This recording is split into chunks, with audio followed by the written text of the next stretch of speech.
Hi అండి అందరికీ welcome to Nellore విషయాలు. మనమైతే ప్రజెంట్ అయితే బుచ్చిరెడ్డిపాలెంలో ఉన్నటువంటి శ్రీ కోదండ రామాలయానికి అయితే రావడం అయితే జరిగింది. ఈ గుడి వచ్చేసి మనకైతే నెల్లూరు జిల్లాలో అయితే ఉండడం అయితే జరిగింది. 18 కిలోమీటర్ల దూరంలో ఉంది నెల్లూరుకి. ఈ గుడి యొక్క గాలిగోపురం మన రాష్ట్రంలోనే రెండవ అతిపెద్ద గాలిగోపురం అండి. 100 అడుగులకు పైగా అయితే ఎత్తు ఉంటుంది. అండ్ ఈ గుడి చాలా పురాతనమైన గుడి అండి. ఈ గుడి వచ్చేసి 1715లో తమిళనాడులోని చెంగల్పట్టు జిల్లాలోని ఆయనకు కలలో శ్రీరాముని కనపడి గుడి అయితే నిర్మించమని చెప్పినట్టు ఇక్కడ చెప్పుకుంటున్నారు. 1765లో ఈ ఆలయం అయితే నిర్మించడం అయితే మొదలుపెట్టారు. ఈ ఆలయం కరెక్ట్గా పూర్తయ్యేసరికి 1784 అయితే అయ్యింది. 19 సంవత్సరాల పాటు ఈ ఆలయం అయితే నిర్మించారు. ఈ ఆలయంలో శ్రీరాముడితో పాటు సీతాదేవి, లక్ష్మీ నరసింహస్వామి, చతుర్జీవి లక్ష్మీదేవి మరియు హనుమంతుడు వంటి ఇతర దేవుళ్లకు కూడా ఉపాలయాలు అయితే ఉన్నాయి. అండ్ ఈ ఆలయం వచ్చేసి సుమారు 2 ఎకరాల విస్తీర్ణంలో ఉంది. అలాగే కాకుండా ఆలయ రాజగోపురం అయితే 100 అడుగుల కంటే ఎక్కువ ఎత్తు ఉంది.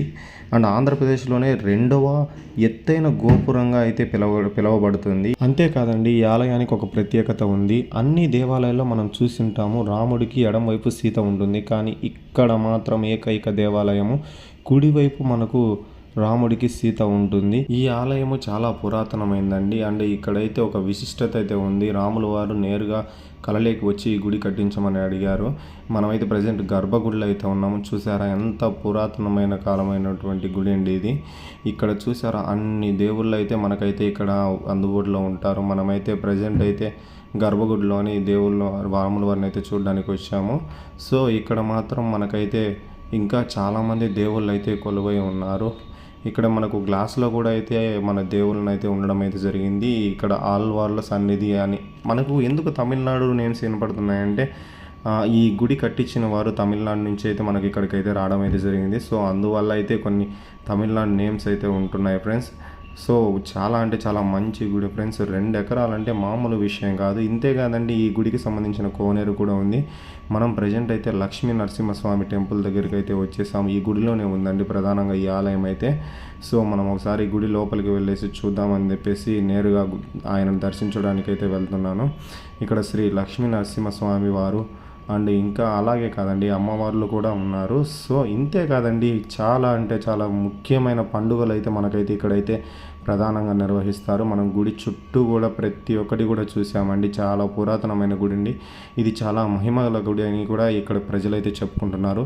ఇంతే కాదండి, ఇక్కడ రథోత్సవం కూడా జరుపుకుంటారండి. ఆ రథానికి ఒక స్పెషలైజేషన్ ఉందంట. అది మీకు చెప్తాను నేను ఖచ్చితంగా అయితే ఇప్పుడు కాకపోయినా రథోత్సవం జరిగేటప్పుడు నేను ఖచ్చితంగా ఇక్కడికి వచ్చి మీకైతే చూపించడం అయితే జరుగుతుంది. ఆ రథోత్సవంలో రోజు ఒక ఇంటి దగ్గర అయితే గుమ్మడికాయతో దిష్టి తీస్తేనే తప్ప అక్కడి నుంచి ఎంతమంది లాగినా సరే ఆ రథోత్సవం అనేది కదలదంట అండి. శ్రీ ఆండాలు అమ్మవారి దగ్గరికి అయితే వచ్చాము మనము. ఇక్కడ చాలా పురాతనమైన గుడి అండి. నిజంగా చాలా అంటే చాలా బాగుంది, చూడడానికి ఆహ్లాదకరంగా అనిపిస్తుంది. ఈ యొక్క గుడి చరిత్ర కూడా నేనైతే మీకు ఫోటోలు అయితే చూపిస్తున్నాను. ఏదన్నా ఉంటే కనుక చూసుకోండి. సో ఎవరైనా మన ఛానల్ని కొత్తగా విజిట్ చేస్తున్నట్టయితే ప్లీజ్ సబ్స్క్రైబ్ చేసుకోండి. అలాగే మరిన్ని నోటిఫికేషన్స్ కోసం బెల్ ఐకాన్ యాక్టివేట్ చేసుకోండి. నేనైతే నెల్లూరుకు సంబంధించిన విషయాలు అయితే చూపిస్తాను ఫ్రెండ్స్ ఈ యొక్క ఛానల్లో అయితే. సో మనమైతే కోనేరు దగ్గరికి అయితే వచ్చాము ప్రజెంట్. చూసారా ఫ్రెండ్స్, కోనేరు కొంచెం క్లీన్ చేస్తున్నారు ఈ మధ్యనే, ఎందుకంటే త్వరలో తిరునాళ్ళ దగ్గర ఉంది. సరే పోయిస్తాం.